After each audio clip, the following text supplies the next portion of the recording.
අපේ ගෙදර හදන කෑම වලින් රසම කෑම හදන්නේ කවුද කියලා ඇහුවොතින් ඒ තමයි අපේ අත්තම්මා.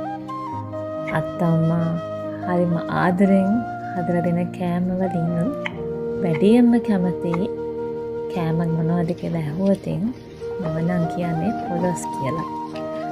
අත්තම්මගේ පොලොස් මාළුව ගොඩක් රස වෙන්න හේතුව අත්තම්මා එයාම හදාගත්ත 3-5 මිශ්‍රණයක් පාවිච්චි කරන එක.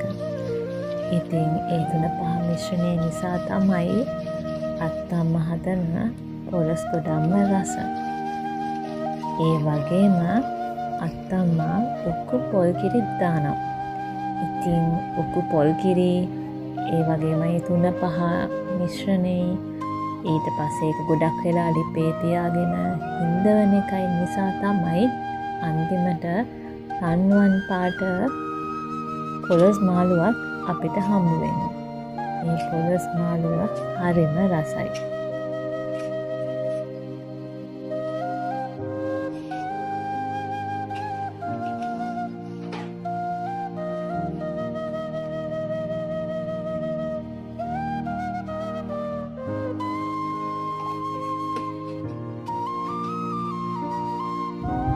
ඔන්න දැන් අත්තම්මගේ රසම රස 3-5 මිශ්‍රණය පොලොස් මාළුවට එකතු කරනවා. එකතු කරලා මේවා හොඳට අනනවා. එතකොට හොඳට මිශ්‍ර වෙනවා පොලොස් කෑලි වලට අර හදාගත්ත 3-5 එක.